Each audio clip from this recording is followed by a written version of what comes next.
आज के एपिसोड में होने वाला है ऐसा धमाका जिसे देखकर हर कोई रह जाएगा हैरान। अनु एक ऐसा फैसला लेने वाली है जो आर्य की पूरी दुनिया हिला देगा।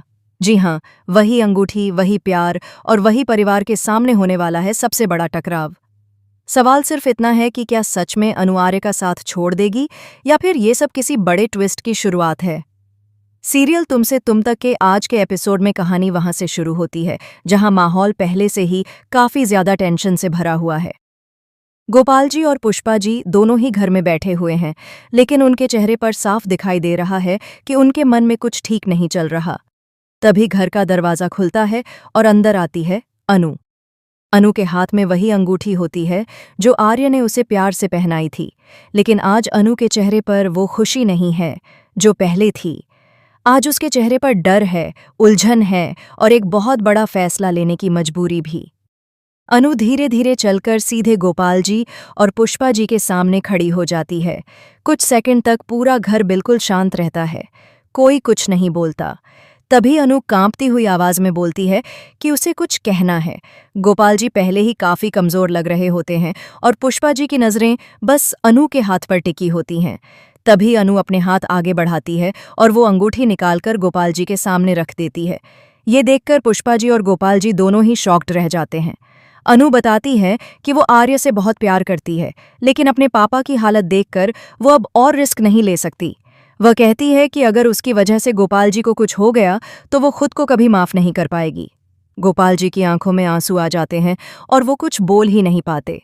पुष्पा जी भी पूरी तरह से टूट जाती हैं क्योंकि उन्हें समझ नहीं आ रहा कि वो खुश हों या दुखी। इसी बीच वहां आर्य भी पहुंच जाता है। जैसे ही उसकी नज़र उस अंगूठी पर पड़ती है, उसके पैरों तले जमीन खिसक जाती है। उसे बिल्कुल भी उम्मीद नहीं होती कि अनु ऐसा कदम उठा लेगी, और वो भी सबके सामने। आर्य अनु से पूछता है कि आखिर उसने ऐसा क्यों किया, क्या उनका प्यार इतना कमजोर था। लेकिन अनु चुप रहती है क्योंकि उसके पास कोई जवाब नहीं होता, सिर्फ मजबूरी होती है। घर का माहौल और भी ज्यादा भारी हो जाता है। एक तरफ आर्य का टूटा हुआ दिल है तो दूसरी तरफ गोपाल जी की हालत और पुष्पा जी की चिंता। हर कोई अपने अपने दर्द में डूबा हुआ है। लेकिन यहीं से कहानी एक नया मोड़ लेने वाली है, क्योंकि ये अंगूठी वापस करना सिर्फ एक अंत नहीं, बल्कि आने वाले बड़े तूफान की शुरुआत है। आगे क्या आर्य अनु को समझा पाएगा या फिर ये दूरी हमेशा के लिए बन जाएगी? निभा पाएगा क्या गोपाल जी सच जान पाएंगे या फिर कोई और राज सामने आएगा? ये सब जानने के लिए जुड़े रहिए, क्योंकि आगे आने वाला है और भी ज्यादा धमाकेदार ट्विस्ट। अनु के हाथ से अंगूठी वापस होते ही आर्य का सब्र टूट जाता है। वह गुस्से और दर्द से भरी आंखों से अनु को देखता है और उससे सीधे सवाल करता है कि क्या ये सब सिर्फ उसके पापा की वजह से है या फिर उसके दिल में अब प्यार नहीं बचा। बल्कि एक अनु दोस्त कुछ के लिए बोलना भरोसा है। चाहती वो है, कहते हैं लेकिन मैं शब्द जानता उसका हूं कि साथ तुम नहीं कभी देते। दोस्ती का फर्ज उसकी निभाने में आंखों से पीछे आंसू नहीं बहने हटोगे लगते और हैं आज पीछे और वही हटना भी मत। आंसू ये एक उसकी दोस्त की मजबूरी की गुजारिश और सच्चाई तुम्हारे बयान बॉस कर का देते हैं। आखिरी ऑर्डर है। वह झेंडे कहती जो है कि आर्या उसने का ये साया है, फैसला फौरन खुशी से इशारा नहीं लिया, समझ जाता है। बल्कि वो अपनी हालातों टीम ने को उसे पीछे मजबूर हटने कर का दिया है। नाटक करने को कहता है। गोपाल जी ये गुंडों को सब लगता है देखकर कि खुद को पुलिस संभाल डर गई नहीं है और वो पाते। कामयाब हो उन्हें गए। लगता यही है कि उनकी सबसे वजह बड़ी से भूल उनकी साबित बेटी होती का है। जैसे ही घर गुंडे ये बसने से देखने पहले के ही लिए उजड़ कमरे से रहा बाहर है। निकलते हैं कि पुलिस वह जा बार चुकी है। बार खुद झेंडे को की दोष टीम देने उन लगते पर हैं और भूखे कहते शेरों हैं की कि तरह अगर वो टूट थोड़े पड़ती है। मजबूत देखते ही होते देखते तो आज सन्नाटा अनु को चीखों में इतना बदल बड़ा जाता है। बलिदान गुंडों नहीं का देना सरदार पड़ता। जो अब तक शेर बना फिर पुष्पा रहा जी था, बीच अब में आकर अकेला पड़ गोपाल गया जी है। को उसके शांत पसीने करने की छूटने कोशिश लगते हैं। करती आर्या हैं, जो इसी मौके की लेकिन उनके तलाश में थे, चेहरे पर बिजली की भी फुर्ती डर से साफ सरदार नजर के आता हाथ से है। बंदूक छीन उन्हें लेते डर हैं। है पुलिस कि की कहीं पूरी फिर टीम से अंदर आ गोपाल चुकी जी है की और तबीयत न आर्या बिगड़ नो अब जाए। सुरक्षित है। यहाँ आर्य इस आर्या बड़े पूरे दिल का सीन से सबूत पूरी देते तरह हैं और टूट चुका अमान और होता उसके है। पिता की वह बहादुरी अनु की के तारीफ पास करते हुए जाकर उन्हें उससे पुलिस की आखिरी कार्रवाई बार से पूछता बचा है लेते कि हैं। क्या वह तबाही के सच उस में मंजर उससे के बाद अलग जब होना आर्या चाहती है, अनु का हाथ क्या वह कसकर बिना थामे उससे हुए बात बाहर आते किए, हैं तो वहाँ बिना खड़ा एक हर मौका शख्स दंग दिए रह जाता इस है। रिश्ते झेंडे को की खत्म आंखों कर में खुशी देगी? है, लेकिन पास खड़ी अनु मीरा धीमी के आवाज में चेहरे बस पर इतना जैसे कहती है मातम कि छा गया है। फिलहाल यही आर्या और सही है। अनु को इस तरह ये सुनकर एक आर्य दूसरे को के ऐसा करीब लगता है देखकर जैसे मीरा के किसी दिल ने में उसके जलन सीने की में आग पत्थर भड़क रख उठती दिया है। हो। मीरा ने वह जो बिना जाल कुछ अनु बोले को खत्म पीछे हट करने के लिए जाता है। बुना था, वो लेकिन अब खुद कहानी उसकी यहीं हार खत्म बन नहीं चुका है। होती। मीरा को समझ नहीं आ जैसे रहा ही कि आर्य घर आखिर से उसकी बाहर हर निकलता चाल है, उल्टी पुष्पा कैसे जी पड़ को गई। कुछ तभी याद कमिश्नर आता वहां है। पहुंचते हैं और उन्हें अनु वो की पुरानी जमकर बात तारीफ याद करते आती हैं। वो है कहते हैं जब अगर अनु अनु ने आर्या माता की तक नहीं चौकी पहुंचती वाले तो दिन हम किसी कभी इस वीडियो का ठिकाने जिक्र को किया था। ट्रेस नहीं कर पाते। लेकिन पुष्पा जी को असली शक राज होने तो लगता है झेंडे कि खोलता कहीं है। झेंडे ये सब बताता है कि जानबूझकर तो उसने नहीं कश्मीर किया आने गया। से पहले ही कहीं चुपके से किसी ने अनु के मोबाइल जानबूझकर में एक गोपाल जी को ये